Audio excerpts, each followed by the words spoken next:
y amén. Hoy, sí, pueden aplaudir, ¿por qué no? No está prohibido. Vamos a empezar un estudio esta mañana, el estudio de Primera de Juan, y vamos a ir verso a verso durante probablemente, calculo yo, los 5 siguientes domingos. Y queremos ir verso a verso en el libro de Primera de Juan, y hoy vamos a ver del verso 1 al verso 10, luego les voy a dar un poquito de contexto para poder entender la carta de Primera de Juan. Leamos entonces Primera de Juan, casi al final de la Biblia. Algunos piensan que es el último libro escrito en la Biblia, otros piensan que no, pero bueno. Vamos a leer primero de corrido y luego hacemos nuestro estudio como sabemos hacerlo, ¿sí? Primera de Juan, primera epístola del apóstol Juan, capítulo 1, versos 1, dice así: lo que existía desde el principio, lo que hemos visto y oído con nuestros propios ojos, lo que hemos contemplado y lo que han tocado nuestras manos, esto escribimos acerca del verbo de la vida. Y la vida se manifestó. Nosotros la hemos visto y damos testimonio y les anunciamos a ustedes la vida eterna que estaba en el Padre. Y se manifestó a nosotros lo que hemos visto y oído.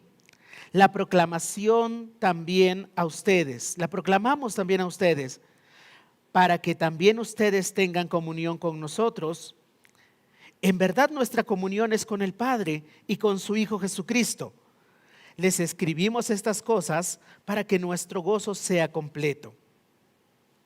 Y este es el mensaje que hemos oído de Él y que les anunciamos.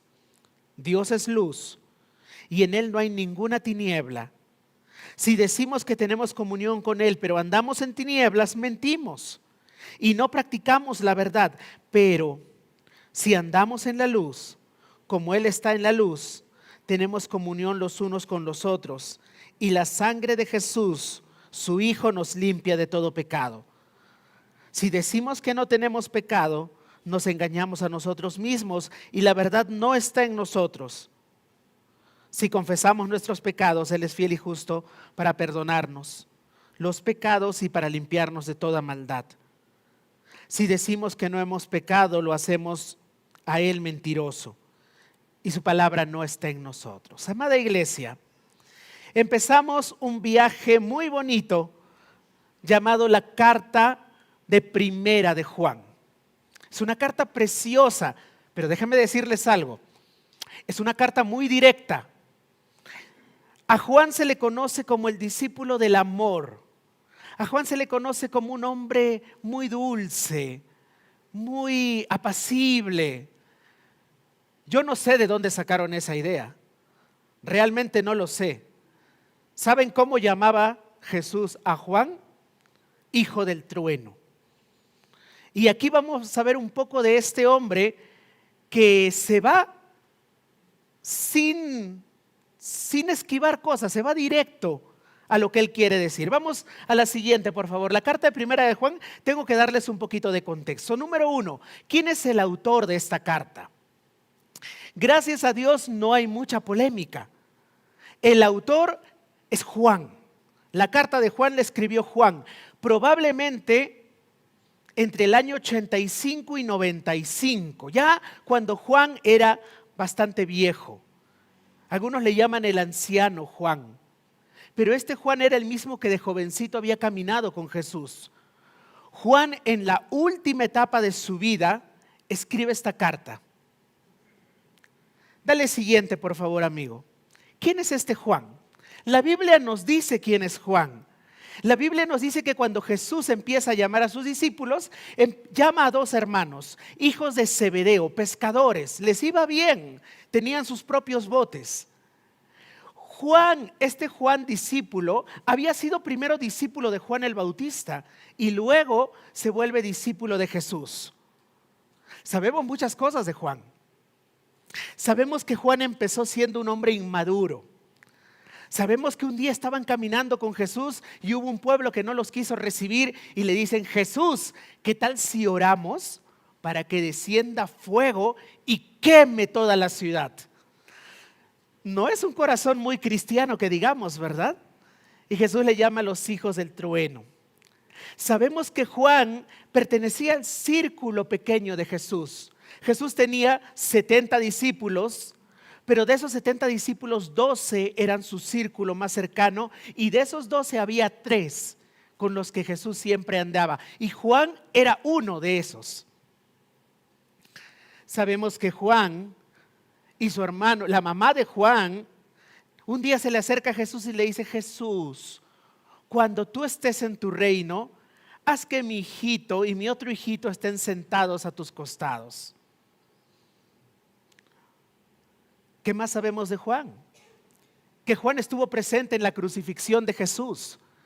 Y Jesús en la cruz habló con Juan y le dijo: Juan, ahí está tu madre. Para María, María, ahí está tu nuevo hijo. Sabemos que Juan fue el discípulo que sobrevivió a muchas cosas. Algunos pensaban que no iba a morir, pero fue el último de los discípulos, el último sobreviviente. Sabemos que este Juan, que escribió el Evangelio de Juan, también escribió el libro de Apocalipsis y las 3 cartas, la primera, la segunda y la tercera de Juan. Sabemos mucho de Juan. Hoy en el estudio y a lo largo de estas semanas yo voy a ir haciendo algunas comparaciones para poder ver cómo el estilo de este escritor lo vemos en Juan el Evangelio, en las cartas y en el Apocalipsis. Muy bien, sabemos quién es el autor. ¿Cómo se llama el autor? Juan. Se llama Juan, fue discípulo de Jesús y es el último apóstol vivo. Y ha llegado casi a sus 90 años para escribirnos esta carta. ¿Cómo sé que esta carta fue escrita por Juan? ¿Hay alguna duda? Casi no. Tengo 3 pruebas para mostrarles que no hay duda de que Juan escribió esta carta. Dale siguiente, amigo. Número 1, el propio testimonio. Juan va a decir: yo he visto a Jesús, yo he escuchado a Jesús, yo he tocado a Jesús. En el verso 1 de la Juan 1:1 dice: lo que existía desde el principio, lo que hemos visto, lo que hemos oído, lo que hemos visto con nuestros propios ojos, lo que hemos contemplado y lo que han tocado nuestras manos, esto escribimos acerca del verbo de vida. Juan te está diciendo: yo he visto a Jesús, yo he escuchado a Jesús, yo he tocado a Jesús. Y la Biblia dice que fue así. De hecho, en la última cena, dice la Biblia que Juan se recostó en el hombro de Jesús. Así que Juan está diciendo la verdad. Dice la Biblia que en los evangelios, cuando Jesús, en el evangelio de Lucas, en el último capítulo, dice que Jesús le dice: yo no soy un fantasma, tóquenme.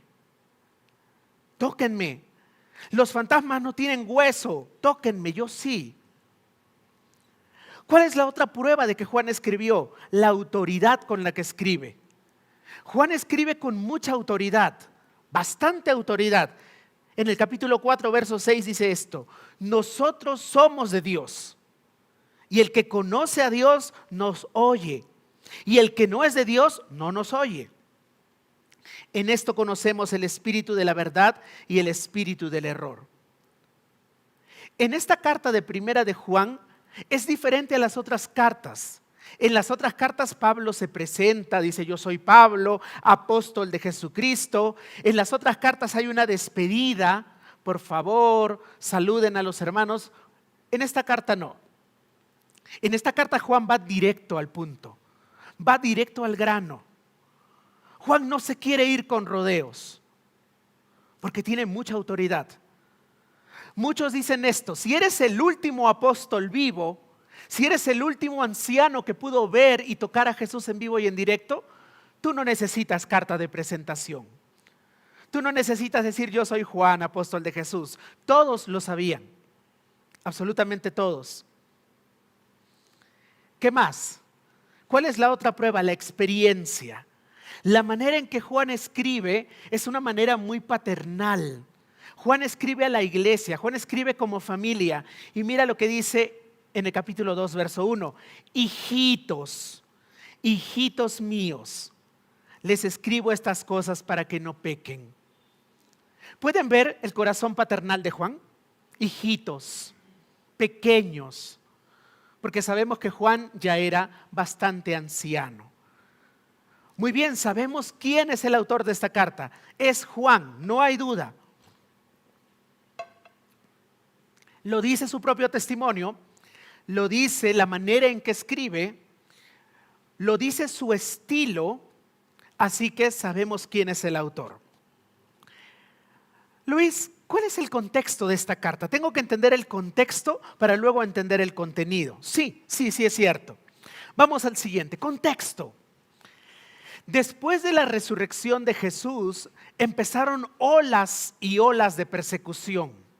La primera ola probable la conocen ustedes, fue la persecución de Nerón. ¿Cuántos han escuchado de este personaje, Nerón? Nombre de perro, dicen algunos, ¿no? Muchos le ponen a su perro Nerón cuando el perro es malo. Nerón quemó Roma y culpó a los cristianos en el año 60 aproximadamente, 6-7. Luego viene la segunda ola de persecución, la persecución de Domiciano en el año 95. Y luego viene la tercera ola de persecución, que es la persecución de Trajano en el año 107. Como Juan no nos habla de persecución, la mayoría de estudiosos dicen es que pasó antes del año 95. Probablemente cuando ya había pasado la persecución de Nerón y antes de que empiece la persecución de Domiciano. Ese es el contexto. Probablemente en el año 95 fue escrita la carta. Y es una carta interesante, porque es una carta que habla de los enemigos de la iglesia. Pero quiero decirte algo curioso. En este tiempo que Juan escribe, los enemigos de la iglesia no eran los de afuera, eran los de adentro. Juan escribe para una serie de enseñanzas falsas que se llaman herejías, que habían surgido de adentro, que habían brotado desde adentro. Y ahí está lo peligroso, cuando el enemigo está en casa, cuando el enemigo viene desde adentro. Cuando estudiamos la carta a los Filipenses, ¿se acuerdan que había un enemigo llamado los judaizantes, los legalistas? ¿Qué cosa eran los judaizantes? Pablo iba a predicar a una iglesia. Imagínense que Pablo llegaba a la iglesia Gracia en Cajamarca y Pablo llegaba y predicaba el evangelio y las personas escuchaban. Luego Pablo se iba y llegaba un grupito llamado los judaizantes y predicaba y le decía: hermanos, ¿ustedes han escuchado lo que dice Pablo? Sí. Y Pablo dice que en Jesús hay salvación. Sí. Pero a Pablo le falta algo. ¿Cómo que le falta? Sí. Pablo se olvidó de decirles que también ustedes tienen que guardar la ley. Pablo se olvidó de decirles que ustedes tienen que vestirse de cierta manera. Pablo se olvidó de decirles que ustedes tienen que circuncidarse. Pablo se olvidó de decirles que ustedes tienen que comer cierto tipo de comida. Legalistas, religiosos. Y cuando Pablo se enteraba de eso, Pablo renegaba mucho y le decía: no les hagan caso. Cristo ya les quitó las cadenas. No dejen que nadie les ponga otra vez esas cadenas. El primer problema fueron los judaizantes, los legalistas. Con mucha tristeza debo decir que hoy en día todavía hay legalistas, todavía hay religiosos, todavía hay gente que le gusta ponerle cadenas a los demás, le gusta inventar reglas que ni siquiera ellos pueden cumplir. Pero ¿cuál es el segundo problema? Lo vamos a ver ahorita. Contexto histórico. ¿Para quién escribe Juan? Dale siguiente. Juan ya era viejo, Juan ya era anciano. Y como anciano, Juan estaba a cargo de la iglesia de Éfeso, lo que es hoy Turquía. Y Juan era casi obispo, es decir, él hablaba a varias iglesias de la región. Éfeso era una ciudad griega, idólatra, una ciudad con muchos dioses. Pero acuérdense que estamos en el año 85-90.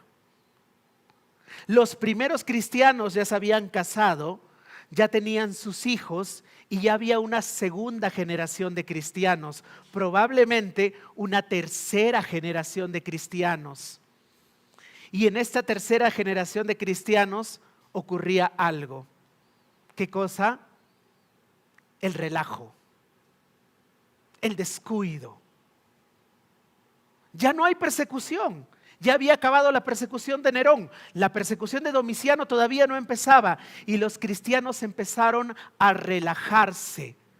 Los cristianos empezaron a prestar atención a otras filosofías. Ya el evangelio puro no les llenaba. Y decía, ¿qué tal si lo mezclamos con un poquito de esto, con un poquito de aquello? Estamos hablando de cristianos de segunda generación. Cristianos a los que Dios mismo le había dicho en Apocalipsis, yo tengo algo contra ustedes, que han dejado su primer amor. Son trabajadores, hacen el bien, pero ya no me aman como me amaban antes. Se han relajado.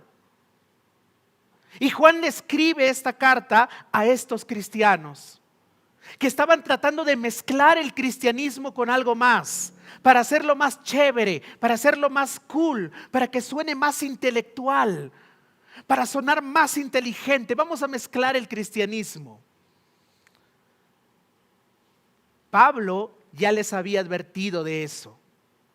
Pablo les había dicho en Hechos capítulo 20, cuando Pablo le habla a la iglesia de Éfeso, les dice, yo sé que después de mi partida vendrán lobos feroces. De entre ustedes, no de afuera, de entre ustedes se van a levantar lobos feroces que no perdonarán al rebaño. También de entre ustedes mismos se levantarán algunos hablando cosas perversas para arrastrar a los discípulos tras ellos. Y 30 años después se estaba cumpliendo lo que Pablo había dicho, lamentablemente. Y es en ese contexto de cristianos de segunda generación que Juan escribe esta carta. Le escribe a ellos. No podemos decir que exactamente le escribe a los de Éfeso. Dale siguiente, amigo. Probablemente le escribe a todos, a todas las iglesias que estaban alrededor. A la iglesia de Esmirna, a la iglesia de Sardis, a la iglesia de Tiatira, todas las iglesias que estaban alrededor, lo que hoy sería Turquía.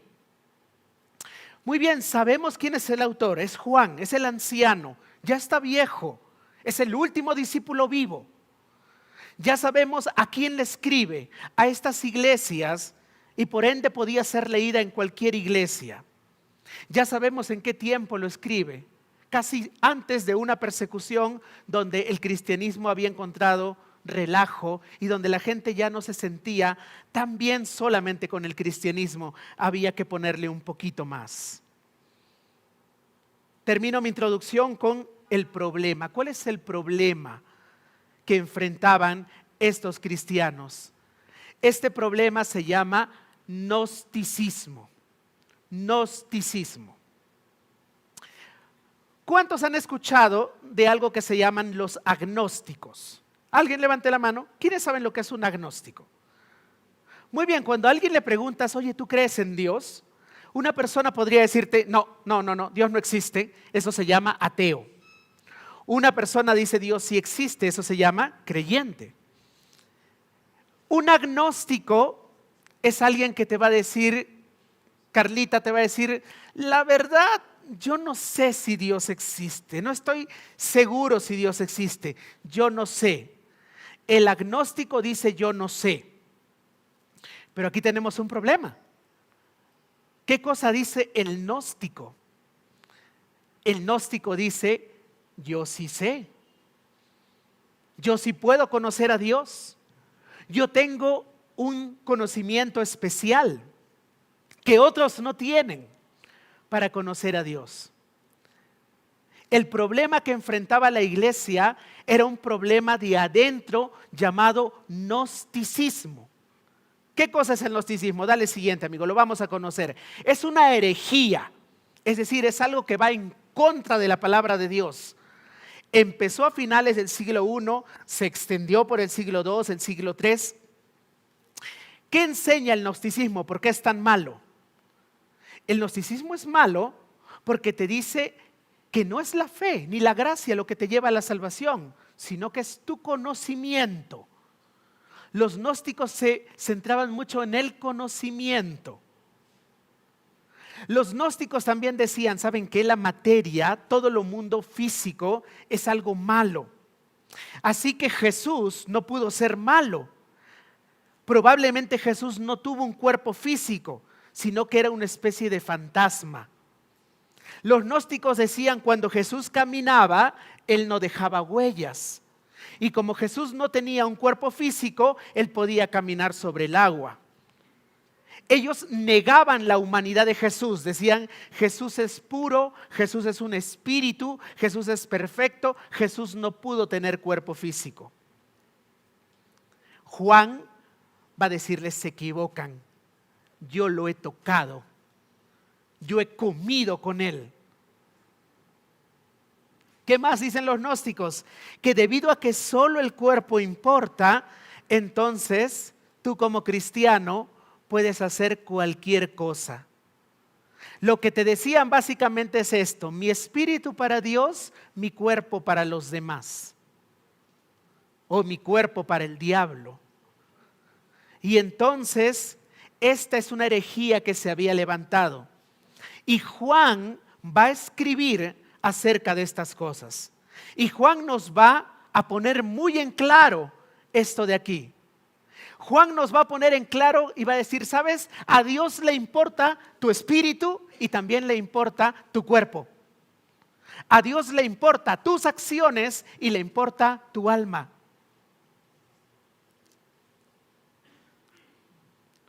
Solamente quiero darles una pequeña clasificación. No voy a andar en esto. Dale siguiente, amigo. Había muchos tipos de gnósticos, bastantes. Tenían varias ramas. Habían los que solamente hablaban de la carne, los que hablaban del espíritu. Entonces había muchos tipos de gnósticos. Dale siguiente, amigo. Básicamente, Juan nos escribe para decirnos esto. Número 1. Jesús es Dios. No te olvides, Jesús es Dios. Número 2, Jesús es hombre. No negamos la humanidad de Dios ni la deidad de Jesús. Jesús fue completamente Dios y completamente hombre. Número 3, Juan nos escribe para decir, un cristiano no debe andar en tinieblas. A Dios le importa cómo andan sus hijos. Número 4, Juan nos escribe para decir, a veces hay que decirle que no a los falsos maestros. Tengan cuidado, corroboren con la Biblia si lo que está enseñando es la verdad. Número 5, Juan nos dice, no debe haber divisiones en la iglesia. Por favor, no hagan sus grupitos en la iglesia. No debe haber divisiones. Aquí siéntense los que tienen plata, aquí los que tienen más o menos plata, aquí los que no tienen dinero, aquí los jóvenes, aquí los casados. No hagan eso. No creen divisiones en la iglesia. Y finalmente Juan nos dice, el Espíritu Santo es lo que nos va a ayudar en nuestro caminar cristiano. Dale siguiente, amigo. Lo sé, estoy haciendo una introducción bastante larga antes de entrar al verso a verso, pero nos va a servir para poder entender el tono de la carta. En esta carta vamos a ver bastante 3 temas: la vida, el amor, la verdad. La vida, el amor, la verdad. ¿Por qué, Luis? Porque Juan nos va a decir que Dios es vida. Juan nos va a decir que Dios es amor. Y Juan nos va a decir que Dios es verdad.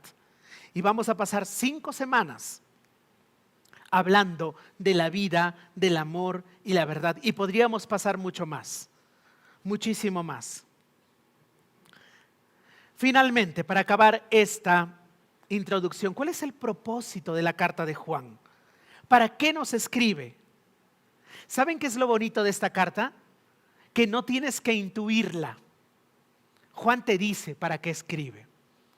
Juan te lo va a decir directamente para qué escribe. Él no va a ir con rodeos, él no va a decir las cosas de manera sutil, él te los va a decir directamente. Dale siguiente, amigo. Y quiero que me acompañen ahí en sus Biblias. ¿Cuál es el propósito de Juan? Capítulo 1, verso 4. Les escribimos estas cosas para que nuestro gozo sea completo. Juan quiere que al leer esta carta, tu gozo y mi gozo pueda estar completo. Es la primera de los propósitos, que cuando tú escuches y leas esta carta, tengas gozo. ¿Cuál es el segundo propósito de Juan? Capítulo 2, verso 1. Hijitos míos, les escribo estas cosas para que no pequen. Y si alguien peca, abogado para con el Padre tenemos en Jesucristo el justo.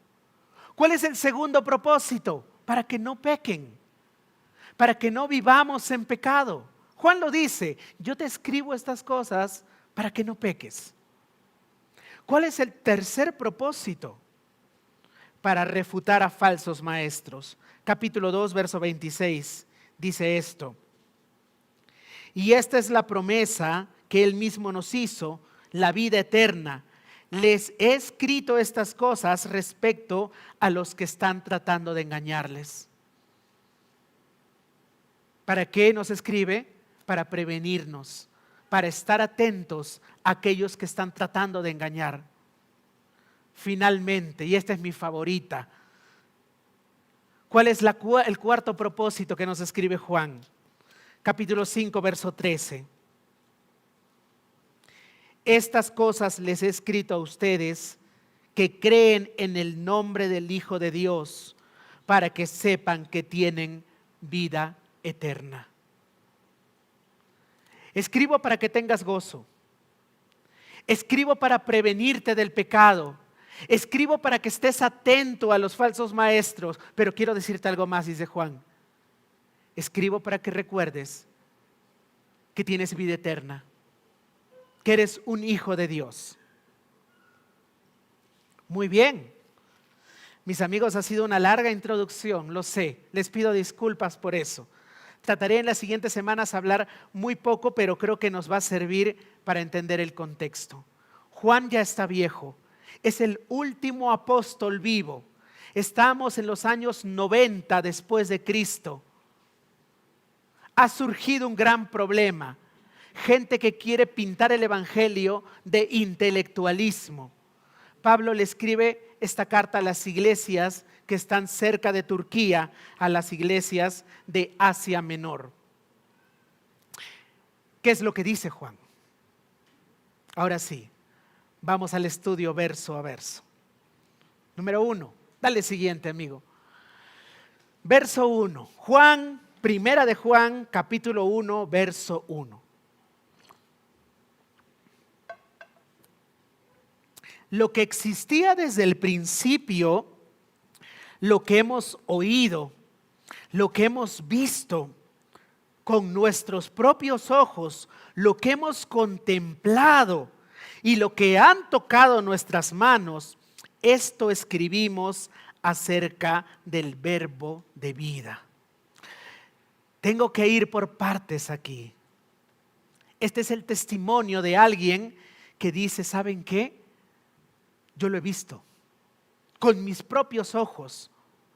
Pero mira lo que dice después, lo he contemplado. Luis, mirar y contemplar no es lo mismo. No es lo mismo. No es lo mismo. La palabra contemplar aquí en el original griego es teatere. Es como cuando tú estás en un teatro o en el cine. No te quieres perder ningún detalle. A veces hasta te privas de ir al baño porque dices, de repente hay una escena que no me la quiero perder. Y Juan dice, A Jesús yo lo he visto, yo lo he contemplado, es decir, he puesto toda mi atención. ¿Cuántos han visto esta pequeña escalera que está aquí? ¿La han visto? Levanten la mano. Les voy a demostrar que no la han contemplado. ¿Cuántos peldaños tiene la escalera? No, Luis, no las he contado. Asumo que debe tener 5 o 6. Mirar y contemplar no es lo mismo. Y Juan había hecho las dos cosas. Yo lo he visto, lo he contemplado, lo he oído y lo han tocado nuestras manos.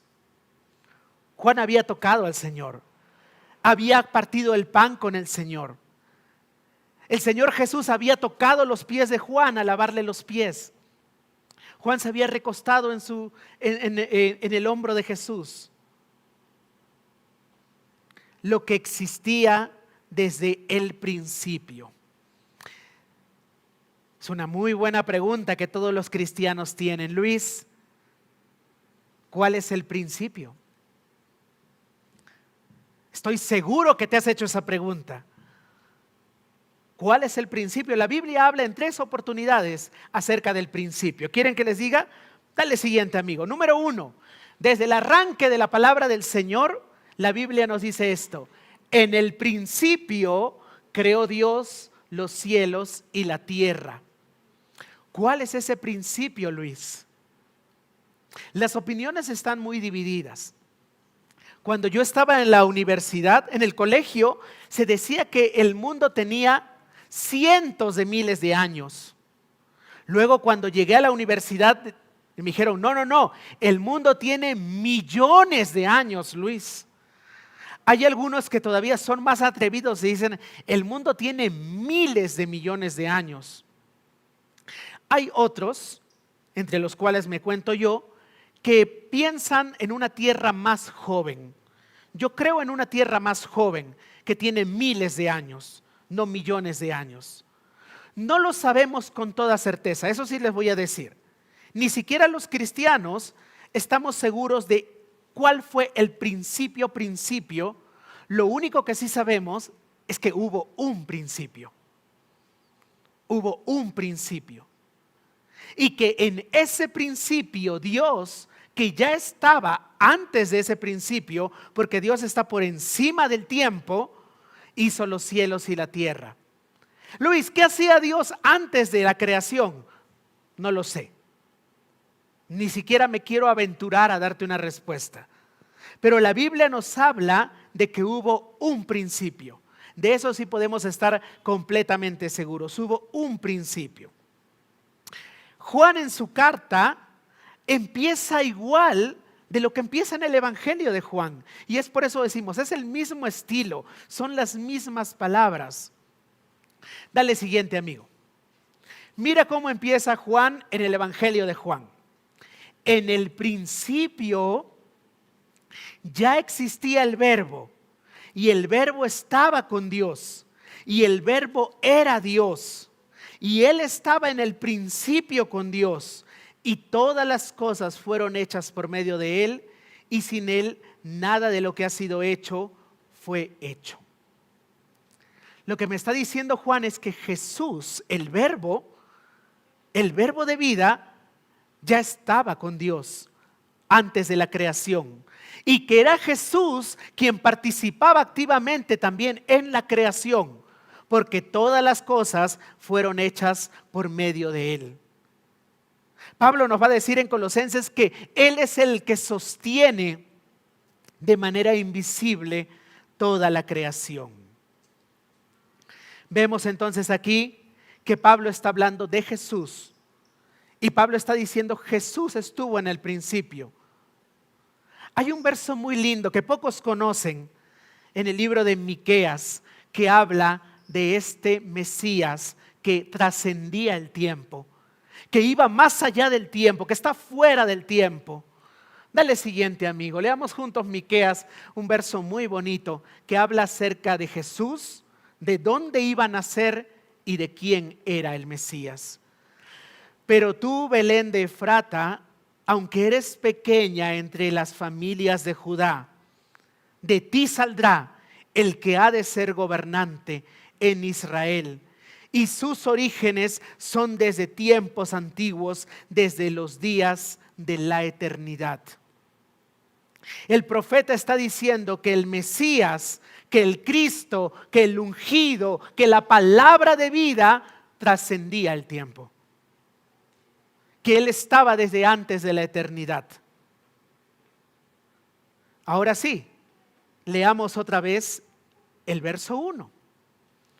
Lo que existía desde el principio, lo que hemos oído, lo que hemos visto con nuestros propios ojos, lo que hemos contemplado y lo que han tocado nuestras manos, esto escribimos acerca del verbo de vida. Juan no dice directamente que es Jesús, porque a Juan le gusta decir que Jesús es el verbo. Jesús es el verbo de vida. Jesús es el que estuvo desde el principio. Pero Jesús es alguien que se hizo carne. Nosotros llamamos a esto la encarnación. Dios, el Dios creador del universo, se hizo hombre y caminó entre nosotros. Vamos a avanzar al verso 2, porque Juan nos va a explicar un poquito más. Y la vida se manifestó. Nosotros la hemos visto y damos testimonio y les anunciamos a ustedes la vida eterna que estaba con el Padre y se manifestó a nosotros. Juan está hablando de la encarnación. Por segunda vez, Juan les va a decir la misma frase: la hemos visto. Juan está diciendo, esos que dicen que Jesús es un fantasma, están mintiendo. Jesús no fue un fantasma, lo hemos visto, lo hemos tocado, lo hemos escuchado. La vida se manifestó y la hemos visto y damos testimonio a ustedes. Luis, ¿hay otras pruebas bíblicas de que Jesús se hizo carne? ¿De que Jesús fue hombre? Sí, hay muchísimas. Solo he preparado 2 para ustedes. Dale siguiente. En el Evangelio de Juan, capítulo 1, verso 14, está este verso que no puede ser más claro. Más claro no canta un gallo, dice un dicho. El Verbo se hizo carne y habitó entre nosotros. Y vimos su gloria, la gloria del unigénito del Padre, lleno de gracia y de verdad. Juan está confirmando que el Verbo, Jesús, Dios, se hizo carne y habitó entre nosotros. Dale siguiente, amigo, para el siguiente verso de 1 de Timoteo 3:16. E indiscutiblemente grande es el misterio de la piedad. Él fue manifestado en la carne, vindicado en el espíritu, contemplado por los ángeles, proclamado entre las naciones, creído en el mundo y recibido arriba en gloria. Mis amigos, ¿es claro el concepto de que Jesús fue hombre? ¿Es claro el concepto de que Él fue carne? Creo que a la luz de las Escrituras resulta muy claro, bastante claro. Vamos al verso 3. Vamos al verso 3. Antes del verso 3, volvamos al verso 2. Ayúdenme los chicos de producción para volver al verso 2, porque hay algo que quisiera comentarles también. Y la vida se manifestó, y nosotros la hemos visto, y damos testimonio, y les anunciamos a ustedes la vida eterna que estaba en el Padre y se manifestó a nosotros. Yo recuerdo que una vez estaba predicando en una iglesia y al final del servicio se me acerca una persona y me dice: oye, amigo, me dice, tú has predicado de la vida eterna.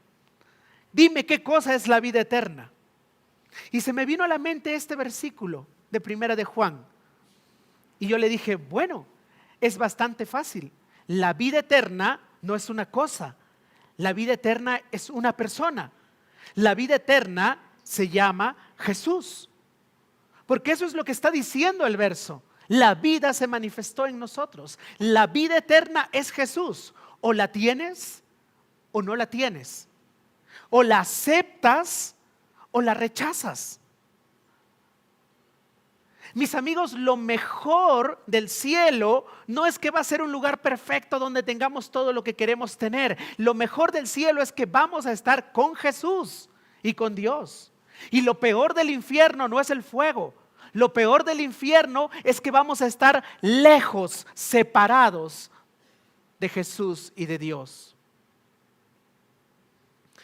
Y es por eso que aquí en la tierra debemos buscar tener tiempos con Jesús, tiempos con Dios. No crean lo que ha pintado Hollywood o las películas acerca del cielo como un lugar blanco, todos en nubes, aburridos. Si el Dios creador hizo este mundo en 7 días y lo ha hecho con tanta belleza, con tanto color, con tanta diversidad. Hay más de 40 tipos de osos. 40, ¿para qué tanto, Señor? ¿No pudiste haber hecho simplemente 4 tipos de osos? Pero nuestro Dios es un Dios creativo, es un Dios creador. ¿Te imaginas el cielo? Va a ser algo que va mucho más allá de nuestros sentidos. ¿Qué cosa es la vida eterna? No es una cosa, es una persona. La vida eterna es Jesús. La vida eterna es Jesús. Ahora sí, vamos al verso 3. Gracias, mis amigos de producción. Vamos al verso 3. En el verso 3 dice: lo que hemos visto y oído les proclamamos también a ustedes, para que también ustedes tengan comunión con nosotros. En verdad, nuestra comunión es con el Padre y con su Hijo Jesucristo. Date cuenta, José Luis, no una, no dos, no tres, sino 3 veces Juan está diciendo: lo he visto, lo he escuchado, lo he visto, yo lo he visto. Si lo dice 3 veces es porque quiere que quede claro que Jesús fue carne, que Jesús pudo ser tocado, que lo que dicen los gnósticos de que Jesús era un fantasma, de que Jesús no era hombre, sino que solo era Dios, es una mentira, una falacia, una falsedad. Juan 3 veces te lo dice: yo lo he visto, lo he escuchado, lo he tocado. ¿Para qué?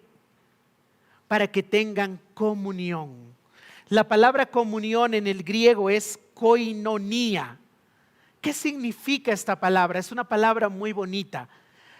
Koinonía significa compartir algo, tener algo en común. Eso es koinonía.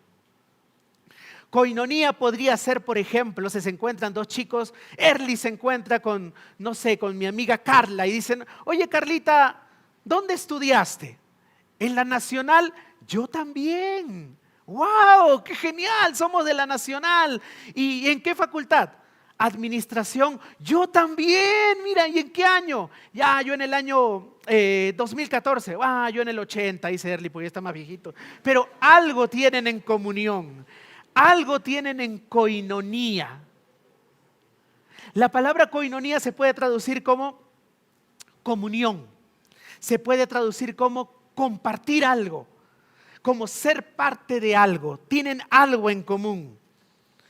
Y lo que nos está diciendo Juan es esto: yo quiero que lo que ustedes tienen y lo que yo tengo sea eso en común. ¿Qué es lo que tenía Juan? A Cristo. ¿Qué es lo que tenía la iglesia? A Cristo. Lo que nos debe unir es Cristo. Lo que nos debe unir como iglesia es Cristo. ¿Por qué? ¿Por qué digo esto? Porque la palabra koinonía se ha manoseado mucho hoy en día. Dice: hermanos, vamos a la pollería para tener koinonía. Hermanos, vamos al Kinde a comer helados para tener koinonía. Hermanos, vamos al campo para tener koinonía. Yo sé que es bueno esos tiempos en conjunto, son muy lindos. Pero la palabra koinonía va más allá. ¿Sabes qué es la verdadera koinonía? Cuando yo me uno con mi amigo José y le hablo de Cristo, y José habla conmigo de Cristo porque tenemos en común a Cristo. Y Juan dice, para que ustedes tengan coinonía, comunión con nosotros, porque en verdad nuestra comunión es con el Padre y con su Hijo Jesucristo. Nuestra coinonía, nuestra comunión debe ser con el Padre y con su Hijo Jesucristo. Y leer esto realmente me llena de humildad. ¿Saben por qué? Porque hay mucha gente a la que yo no le caigo bien y no quieren estar cerca de mí, y probablemente con razón. Probablemente tienen sus razones para no querer estar cerca de mí. Pero lo que me dice la palabra del Señor es que Dios, el creador del universo, el que lo sabe todo, el que lo puede todo, quiere estar cerca de mí. Y yo no lo puedo entender por qué. Pero la palabra del Señor dice, nuestra coinonía es con el Padre y con nuestro Hijo Jesucristo. El Dios creador del universo, el que lo sabe todo y lo puede todo, quiere estar cerca de ti. Quiere tener coinonía contigo. Quiere acercarse a ti, quiere estar contigo, no solamente aquí en la tierra, también en la eternidad, pero aquí en la tierra también. Y Juan les está diciendo, nuestra verdadera coinonía es con el Señor. Recuerden que Juan les está escribiendo como si fueran una familia. El Señor está queriendo acercarse, queriendo estar cerca. Vamos al verso 4, porque no quiero que esta enseñanza sea interminable. Verso 4. Les escribimos estas cosas para que nuestro gozo sea completo.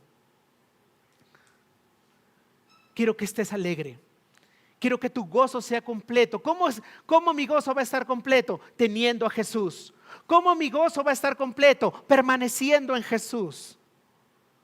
Luis, la Biblia lo dice, Jesús lo dijo. Dale siguiente, por favor. Ahí tengo mi barra hinchada. Juan capítulo 15, verso 11. Jesús, son palabras de Jesús. Estas cosas les he hablado para que mi gozo esté en ustedes y mi gozo sea completo. Cuando lean ustedes el capítulo 15 de Juan, van a escuchar que Jesús dice, permanezcan en mí y mi palabra permanezca en ustedes. ¿Para qué? Para que mi gozo sea completo. Lo ha dicho mi amigo el pastor Tony muchas veces, tener gozo no es estar feliz.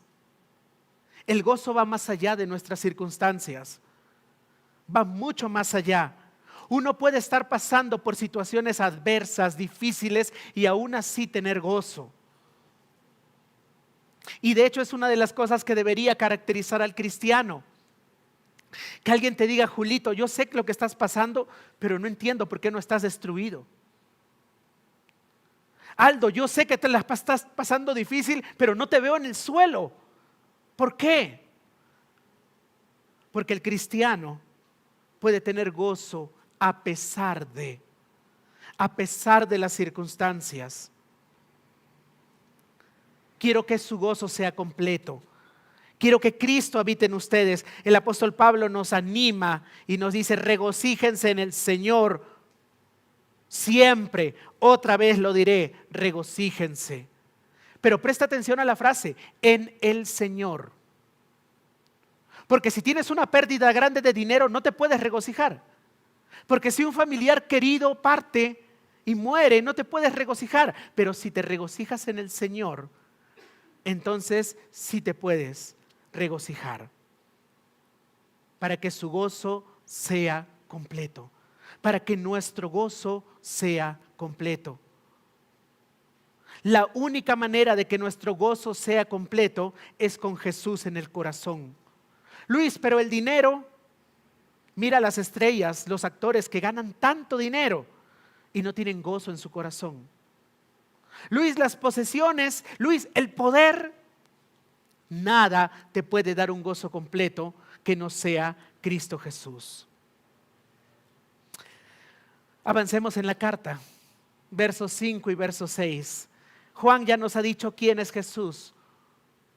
Juan ya nos ha dicho que Él es el principio, que Él es la vida eterna. Juan nos ha dicho que Él fue hombre y que fue Dios. Ahora el tono de Juan va a ser quizá un poco más duro, porque Juan va a atacar el problema de raíz y va a ir sin rodeos. Verso 5. Y este es el mensaje que hemos oído de Él y que les anunciamos. Dios es luz y en Él no hay ninguna tiniebla. Siempre en la palabra del Señor vamos a ver este contraste, la luz y las tinieblas.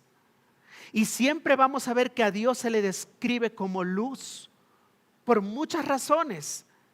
Dice que su gloria, la esencia de Dios, es luz.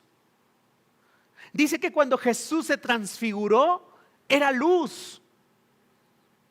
Pero la luz tiene ciertas características interesantes. Por ejemplo, la luz es reveladora. La luz revela muchas cosas. Cuenta la historia de un pastor que había ido con su amigo a cazar, de cacería, y se había hecho tarde y empezó a llover. Así que este pastor dice, ¿y ahora qué hago? Está lloviendo mucho, llueve como en Cajamarca. Y ve que hay unas cuevas y se mete a la cueva para protegerse de la lluvia. Y se queda sentado allí media hora. No pasaba la lluvia y dice, tengo frío. Será mejor que haga una fogata. Así que jala unas ramitas, unas hojas y prende la fogata. Y cuando prende la fogata, se da cuenta que la cueva estaba llena de murciélagos, ratas, arañas, bichos, y salió corriendo. Porque la luz es reveladora. Estuvo sentado en la oscuridad mucho rato, sin darse cuenta que esos bichos ya estaban allí. ¿Qué es lo que quieres decir, Luis? Que cuando tú y yo estábamos en tinieblas, que cuando tú y yo vivíamos en pecado, ni siquiera nos dábamos cuenta. Pero cuando conocemos la luz de la palabra del Señor, es reveladora y dices, wow, qué equivocado vivía, qué perdido vivía, qué idea del sexo tan absurda tenía, qué idea de la vida tan absurda tenía, porque la luz es reveladora. Y ¿saben algo? Dios es luz y en Él no hay tinieblas. En Él no hay tinieblas. Y no solamente la luz de la gloria de Dios, no solamente la luz reveladora de Dios, sino que la luz que guía. Yo vivo por Otusco y por la parte de las ventanillas de Otusco hay una carretera que no tiene alumbrado público. Y un día iba en mi motito y me falló la luz de mi motito. A ver, maneja en una carretera sin luz, de noche. Fue difícil. Escuché algo que lloró, ojalá haya sido un gatito o algo pequeño. La Biblia dice que Dios es luz y en Él no hay tinieblas. Y si decimos que tenemos comunión con Él, pero andamos en tinieblas, mentimos y no practicamos la verdad. Y aquí hay una de las primeras cosas que a los seres humanos nos encanta. Nos encanta hablar. Nos encanta decir cosas. Y Juan dice, hay personas que dicen que andan en luz, pero que en realidad andan en tinieblas. Y esas personas son mentirosas. Y esas personas no practican la verdad. Cuando Juan escribe esta carta, había gente que decía, no importa lo que hagas con tu cuerpo, no es importante, a Dios solo le importa tu alma, tu espíritu. Y Juan te está diciendo, no, Eislan, a Dios sí le importa. A Dios sí le interesa que andemos en luz. A Dios sí le interesa que andemos en la verdad. Y si decimos que andamos en luz, pero andamos en tinieblas, estamos siendo mentirosos. ¿Qué cosa es andar en tinieblas? Juan lo va a explicar en el siguiente verso. Es andar en pecado.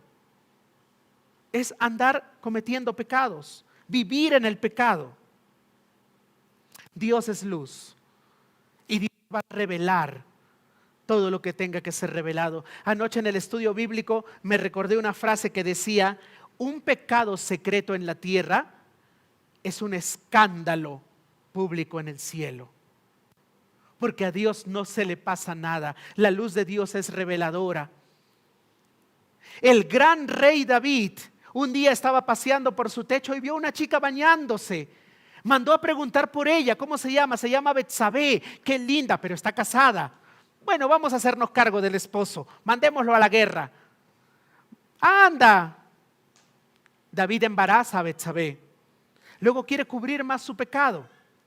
Y dice, bueno, oye esposo, anda, ten intimidad con tu esposa, embarázala. Y él dice, no, estamos en guerra. Hasta que David decide mandarlo a asesinar. Nadie se enteró. Parecía el plan perfecto.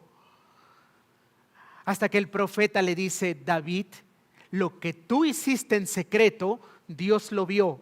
Y ahora tu consecuencia va a ser una consecuencia pública. Un pecado secreto en la tierra es un escándalo en el cielo.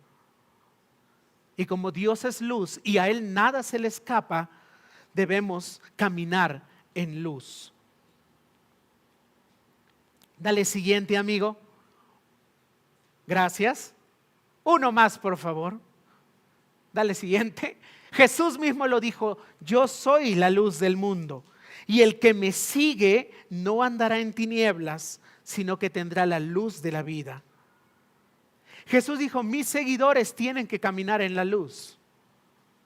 Juan dice, los que caminan en la luz son de Dios. Verso 7, ya vamos acabando. Espero no haberlos aburrido tanto. Verso 7, pero si andamos en la luz, como Él está en la luz, tenemos comunión unos con los otros y la sangre de Jesús nos limpia de todo pecado. Quiero que presten atención al tiempo verbal. ¿En qué tiempo está andamos en la luz? En presente. ¿En qué tiempo está nos limpia? En presente. No es que nos limpió, no es que nos limpiará, nos limpia. Y quiero que te acuerdes que Juan está hablándole a la iglesia. Juan está hablándole a cristianos. Juan no le está hablando a la gente de afuera, del mundo. Le está hablando a los que ya han decidido poner su fe en Jesús. Y la sangre de Jesús, su Hijo, nos limpia de todo pecado. Una de las grandes interrogantes que yo tenía en mi vida cristiana era esta, probablemente tú también. Señor, si yo me he arrepentido, si creo en ti, si tú dices que me das la vida eterna, ¿por qué sigo pecando en mi vida? ¿Por qué hay todavía pecado en mi vida? ¿Por qué hay malas reacciones? ¿Por qué, Señor? Me gusta la respuesta de Juan. Él nos limpia constantemente. Él nos va lavando constantemente en el presente. No estoy hablando de lo que vas a cometer en 10 años ni de lo que cometiste hace 3 días. Él nos limpia. La sangre de Jesús, su Hijo, nos limpia de todo pecado.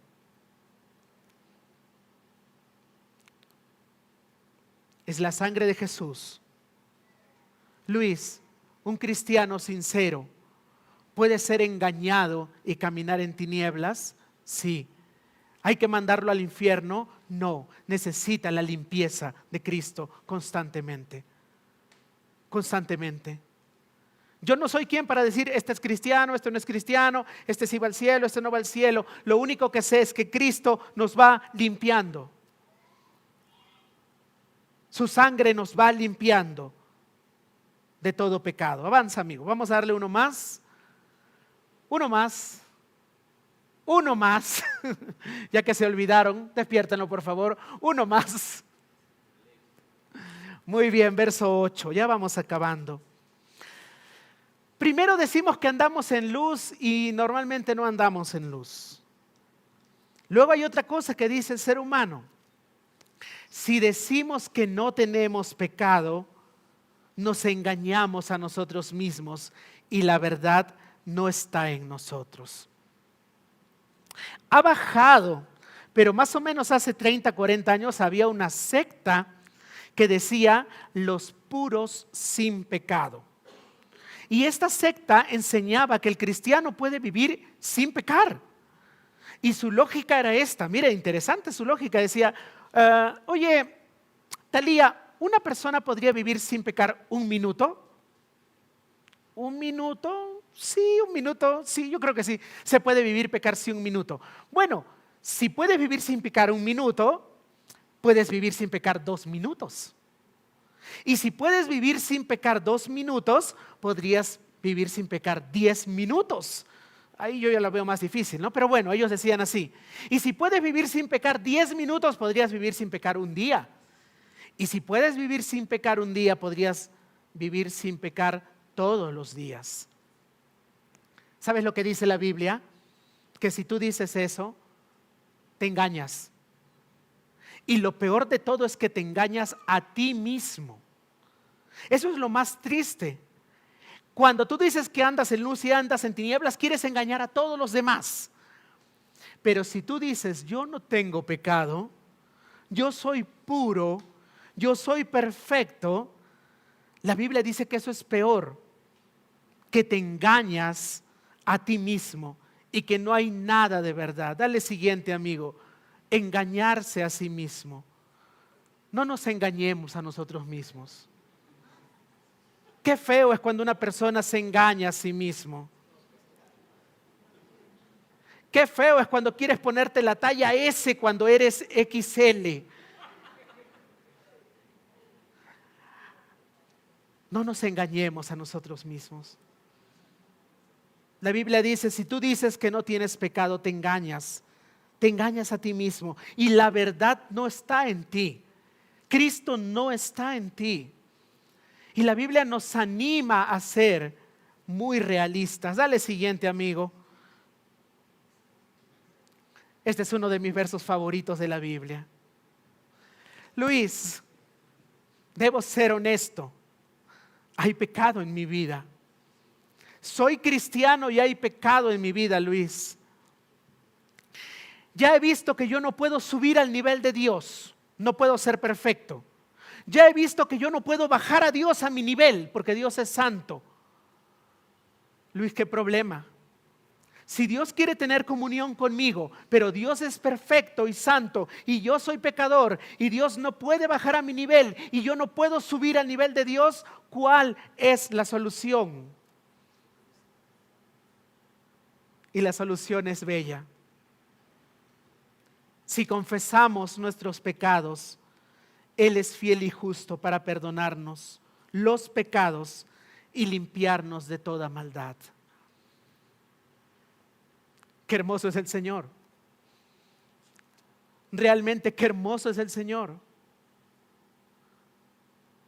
Si confesamos nuestros pecados, Él es fiel y justo para perdonarnos y limpiarnos de toda maldad. Juan no le está escribiendo a incrédulos, Juan le escribe a la iglesia y le dice, iglesia, si confiesan sus pecados, Él es fiel y justo para perdonarnos de toda maldad.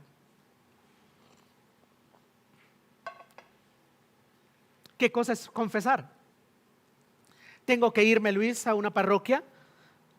¿O tengo que el pastor ponerse una corbata y decir, hijo mío, pasemos al confesionario? La palabra confesionar quiere decir lo mismo. ¿Cómo es eso, Luis? Decir lo mismo. Dame un ejemplo. Imagínate que hay chisme en la iglesia y esta persona está arrepentida y le dice, Señor, tu palabra dice que el chisme es pecado y yo he estado chismeando y estoy, Señor, diciendo lo mismo que tú dices, es pecado y me arrepiento. Decir lo mismo. No justificar tus actos, no minimizar los actos, decir exactamente lo mismo. La Biblia dice que el asesinato es pecado y entonces el cristiano tiene que estar en contra del aborto. ¿Por qué? Porque decimos lo mismo que dice el Señor. La Biblia dice que la homosexualidad es abominación a los ojos del Señor. Luis, pero no digas eso, suena muy fuerte. Parece que no tuvieras misericordia en tu corazón. Yo no lo digo, lo dice Juan. Tenemos que decir lo mismo que dice el Señor. Tenemos que estar de acuerdo con lo que dice la palabra del Señor, lo entienda o no lo entienda. Y créeme, voy a ser sincero contigo, hay muchas cosas que yo no lo entiendo. Pero tenemos que estar de acuerdo con la palabra del Señor, porque en la palabra del Señor está la mente del Señor. Y está la voluntad del Señor. Pero lo que dice Luis es contracultura. Lo que dice Luis, te van a censurar. Esto está en YouTube, aquí los estoy viendo. Pero tengo que decir exactamente lo que dice la palabra del Señor. Esa es mi responsabilidad. Que si confesamos nuestros pecados, Él es fiel y justo para perdonarnos los pecados y limpiarnos de toda maldad. Dale siguiente, amigo. Yo tengo un hijito pequeño, se llama Samuel. Por ahí lo van a ver correteando. A veces Samuel ha aprendido a caminar y a agarrar cosas. Y en casa tenemos un pequeño patio y en Cajamarca llueve mucho y a veces sale y se ensucia bastante. Y ni bien lo has cambiado, ya está ensuciándose. Te voy a decir algo, cuando veo a mi hijo y lo veo sucio, lo único que se me viene al corazón es poder cambiarlo, limpiarlo, levantarlo y ponerlo en un lugar seguro. Juan le está escribiendo a la familia del Señor. Y la actitud de Dios es exactamente la misma por ti. Si tú eres cristiano, si has puesto tu fe en Cristo y le has fallado, no creas que Dios te va a agarrar y te va a botar. Nunca he pensado decir, Silvia, mira este niño cochino, hay que botarlo a la sequía y traigamos un niño limpio. No, Cristo va a limpiarte. Cristo quiere restaurarte. Cristo quiere crear en ti un corazón limpio y una vida limpia. Si confesamos nuestros pecados, Él es fiel y justo para perdonarnos y limpiarnos de toda maldad. Este verso no habla de perder la salvación. Este verso habla de un padre que quiere restaurar a su hijo. En la parábola del hijo pródigo vemos que el padre corrió hacia su hijo y ese hijo apestaba a cerdo, ese hijo apestaba a pecado, ese hijo tenía ropa sucia. Y el padre dijo, hijo, lávenlo, cámbienlo, pónganle un anillo, hagamos una fiesta. El deseo de tu Padre Celestial es limpiarte. Es cambiarte de ropas, es transformarte, es transformar mi vida. Y mientras yo estudiaba para ustedes este verso, me daba tanto gozo decir que Dios, a pesar de que sabe lo que soy, no se ha rendido conmigo y su anhelo es que yo confiese mi pecado, que yo me arrepienta y Él lavarme y limpiarme de toda maldad. Y es el mismo deseo contigo. Si yo, siendo un padre malo, nunca desecharía a mi hijo, ni siquiera me imagino una vida sin él, cuánto más tu Padre Celestial que está en el cielo quiere cambiarte, quiere limpiarte, quiere ponerte ropas nuevas. Verso 10, terminemos el primer capítulo de Primera de Juan. Si decimos que no hemos pecado, le hacemos a él mentiroso y su palabra no está en nosotros. Juan nos está animando a ser honestos. Seamos honestos. Si es cierto, hay pecado en nosotros. Sí, es cierto, Pablo lo dice en Efesios capítulo 2, verso 3, si no me equivoco. Dice, nosotros éramos hijos de ira por naturaleza, pecadores por naturaleza. Hay una naturaleza en nosotros pecaminosa. Pero nuestro Dios es bueno y nos trata como familia. Eres parte de la familia de Dios. Y Dios te quiere limpiar. Y Dios quiere hacer de tu vida una vida limpia. ¿Cuál es la fórmula, Luis? Confiesa tu pecado. Confesemos nuestros pecados. Dale siguiente, amigo. ¿Qué me puedo llevar a casa hoy? Ya son casi las 12 del día. Cristo es completamente Dios y completamente hombre. Él fue hombre, se hizo carne, habitó entre nosotros. Cuando escuches cosas extrañas acerca de Cristo, vuelve a la palabra.